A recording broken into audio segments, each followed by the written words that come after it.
Let's do a simple economic arithmetic to see if we can transform our economic system. Okay, here's the basic Karl Marx's equation. Nothing to be afraid of. It is simple. It says embodied labor value plus living labor value equal to the total value. What are ELVs? ELV is nothing but the inputs. Let's say we manufacture chairs.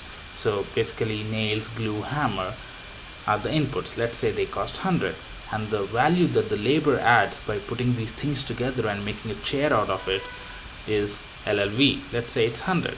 So the total cost of the chair finally is 200. This is the total value. Simple.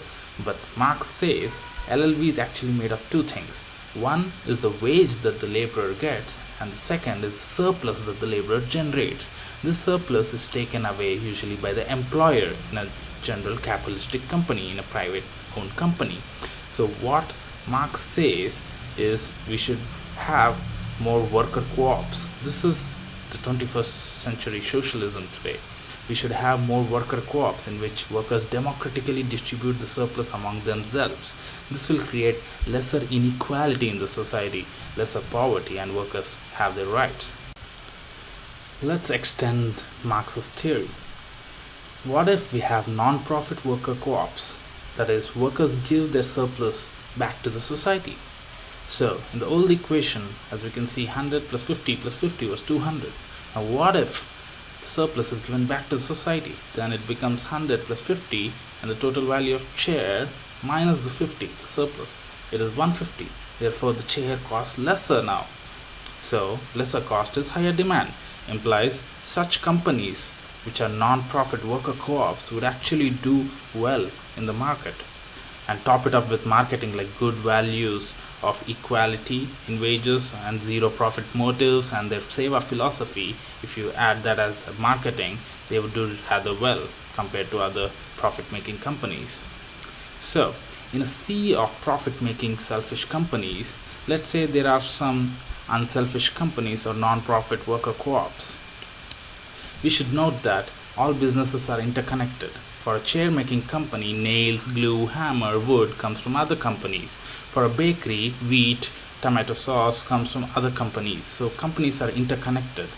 So what happens if the inputs, the ELV, comes from another non-profit worker co-op, another unselfish company? The prices will further go down.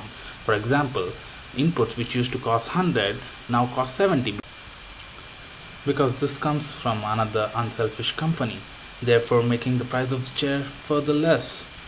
So, an interconnected unselfish businesses will actually bring down the prices of commodities. It gives more value for our money. So more and more unselfish businesses, the prices of commodities decrease. What does the non-profit company do in such a case? It won't enrich its workers because it's an unselfish company. It exists to serve. Therefore, the workers decide to decrease their wages. Instead of 50, now they decide that 30 is enough for a comfortable life. So what does this do? This decreases the price of chairs or commodities they produce further down. So there will come a time when it will become 30 plus 20. Why 30? Because there will be more unselfish businesses giving them raw materials and inputs. And why 20? Because workers will be deciding that this is enough for a comfortable life, and this will further decrease the price of commodities. So the purchasing power of a common man increases. So more goods for less cost. But this creates a problem, the problem of demand and supply. You may produce more chairs and there will be a huge demand, but how do you give chairs to everyone? Two solutions exist to solve this problem. One is people can crowdfund an unselfish company, because an unselfish company does good work and they are non-profit in nature, so it doesn't have its own funds to expand. So people can donate and crowdfund it so that it can expand its company and expand its production and increase the production of chairs or whatever commodities it produces. And the second solution is a new system will evolve. These both solutions will happen simultaneously.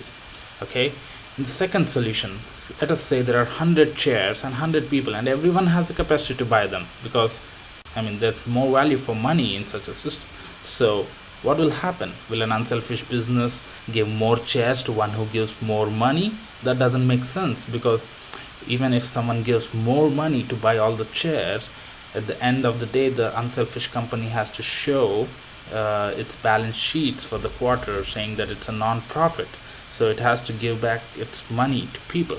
So money isn't the criteria in which the distribution of commodities takes place.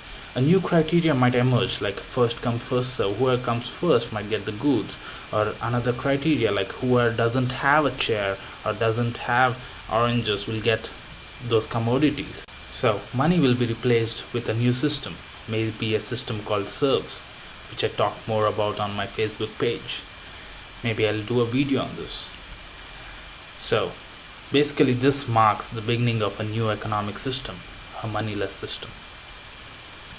You can read more about the path towards a moneyless system on my Facebook page or website.